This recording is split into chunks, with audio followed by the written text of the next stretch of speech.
नमस्कार दोस्तों, आपके अपने YouTube चैनल देखो साइंस में आपका स्वागत है। आज अपन पढ़ेंगे कक्षा 10वीं का चैप्टर नंबर 2 एसिड, बेस और साल्ट, अम्ल, क्षार और लवण। अब अपन बात करेंगे अम्ल और क्षारकों की जो रासायनिक अभिक्रिया है, रासायनिक जो गुणधर्म है उसके बारे में। सबसे पहले धातु की अभिक्रिया करवाएंगे। धातु के साथ में अम्ल और क्षार किस प्रकार से अभिक्रिया करता है। धातु की अभिक्रिया सबसे पहले करते हैं अम्ल के साथ धातु की अभिक्रिया। अम्ल के साथ अम्ल अगर धातु से क्रिया करता है तो वह लवण और हाइड्रोजन गैस उत्पन्न करता है। यह आपको ध्यान रखना है, कोई भी अम्ल है, जैसे मान लो यहाँ पे अम्ल लिया HCl, हाइड्रोक्लोरिक अम्ल, इसकी धातु से क्रिया करवाई, धातु यहाँ पे लिया जिंक, HCl की क्रिया जिंक से करवाएंगे तो जिंक क्लोराइड बनेगा, ZnCl2 बनेगा, और साथ में ये जो हाइड्रोजन गैस है ये निकल जाएगी बाहर। तो यानी कि अम्ल जो होता है ये धातु के साथ में क्रिया करके लवण बनाता है, ZnCl2 लवण है और हाइड्रोजन गैस यहाँ पे बाहर निकल गई। ये तो हो गई अम्ल के साथ में क्रिया। अब धातु की क्षार के साथ में क्रिया कराते हैं। क्षार जो है ये धातु के साथ क्रिया करके सेम वैसे ही लवण और हाइड्रोजन गैस उत्पन्न करते हैं।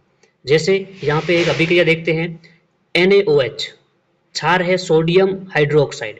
सोडियम हाइड्रोक्साइड की क्रिया जिंक से करवाई, जैसे जिंक से क्रिया करवाएंगे तो यहाँ पे Na2ZnO2 बनाएगा, यानी कि सोडियम जिंकेट बनाएगा और हाइड्रोजन गैस बाहर निकलेगी। ये जो अभिक्रिया है ये इम्पोर्टेंट है। अभी जो हाल ही में एग्जाम हुआ था बोर्ड का, उसमें ये अभिक्रिया सेम टू सेम पूछी थी। उसमें ये पूछा था, ये अभिक्रिया इस प्रकार से लिखी हुई थी, NaOH प्लस Z की अभिक्रिया करवाई Na2ZnO2 प्लस H2 से। तो यहाँ पे जो सोडियम जिंकेट है यहाँ पे ऐसे X लिखा हुआ था और पूछा था कि यहाँ पे X की जगह क्या आएगा। तो ऐसी अभिक्रिया आपको ध्यान रखनी है। ये अभिक्रिया सामान्यतः पूछ जाती है, पहले पार्ट से पूछते हैं और दूसरे पार्ट से पूछते हैं अभिक्रिया कि कोई अभिक्रिया होगी, उत्पाद में दिया हुआ होगा X, इस X की जगह क्या आएगा, अभिक्रिया को पूर्ण करना होता है। तो इस प्रकार से आपको ये ध्यान रखना है, ये इंपॉर्टेंट ध्यान रखना है। इसमें क्या हो रहा है, सोडियम हाइड्रोक्साइड की क्रिया हो रही है धातु के साथ में, धातु यहाँ पे जिंक लिया और क्रिया करके Na2ZnO2 बनाता है, इसका नाम है सोडियम जिंकेट, और हाइड्रोजन गैस बाहर निकल जाती है।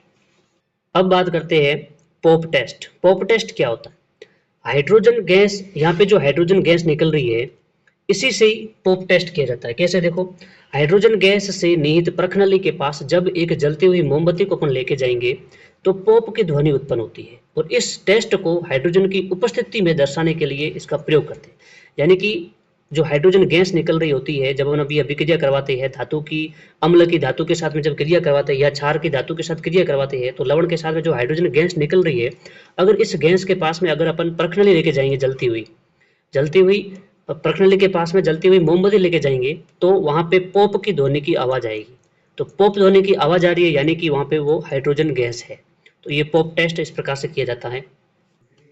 अब अपन बात करते हैं धातु कार्बोनेट तथा धातु बाइकार्बोनेट की अभिक्रिया। अम्ल और क्षार किस प्रकार से धातु कार्बोनेट के साथ में और धातु बाइकार्बोनेट के साथ में अभिक्रिया करते हैं। तो बात करते हैं सबसे पहले अम्ल के साथ में धातु कार्बोनेट की क्रिया। अम्ल जो है ये धातु कार्बोनेट से क्रिया करके लवण और जल प्लस कार्बन डाइऑक्साइड गैस उत्पन्न करता है। यहाँ पे ये इंपॉर्टेंट है, ध्यान रखना। सीधा सीधा प्रश्न पूछ सकते हैं कि अम्ल जो है वो धातु कार्बोनेट से क्रिया करके क्या बनाता है, लवण, कार्बन डाइऑक्साइड और जल बनाता है।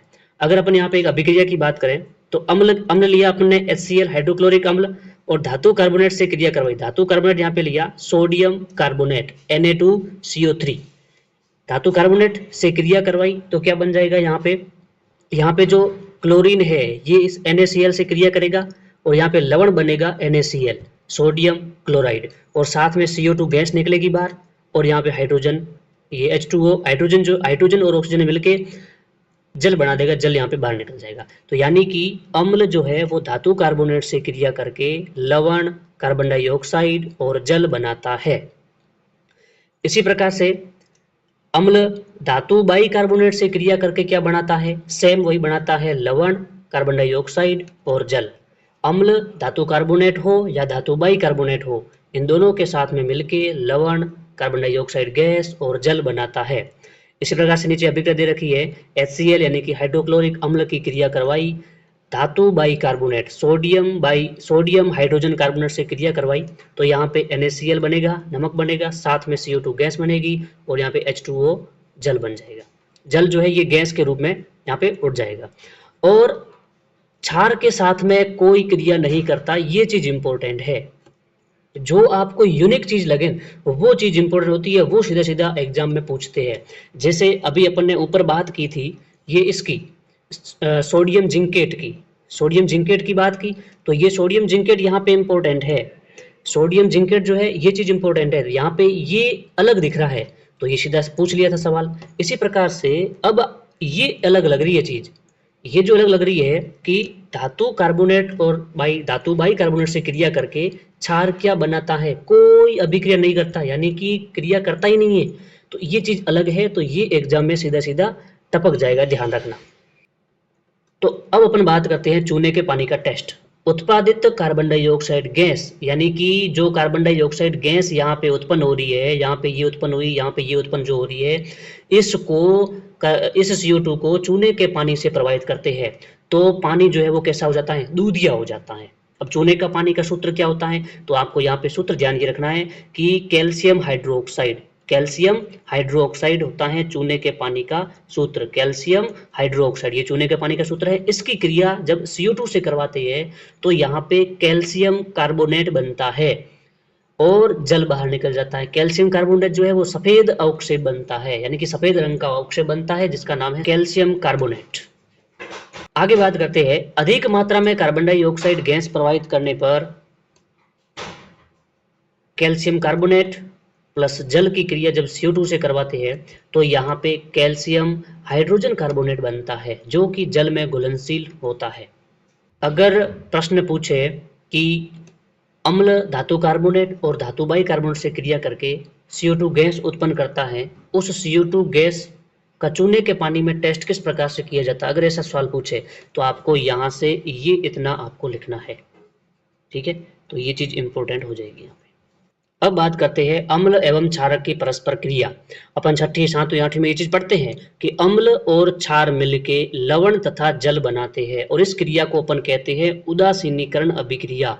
क्या होता है उदासीनीकरण अभिक्रिया के अंदर, जब अम्ल द्वारा क्षारक का प्रेक्षित प्रभाव तथा क्षारक द्वारा अम्ल का प्रभाव समाप्त हो जाता है और परिणाम स्वरूप लवण और जल प्राप्त होता है, उसे उदासीनीकरण अभिक्रिया कहते हैं।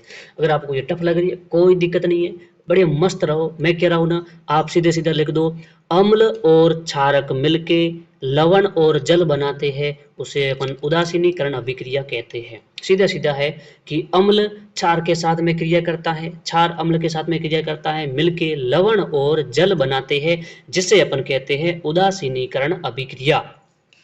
एक उदाहरण लेके अपन समझते हैं। यहाँ पे क्षार तो लिया अपने सोडियम हाइड्रोक्साइड और अम्ल लिया यहाँ पे HCl गैस, इन दोनों की क्रिया करवाई।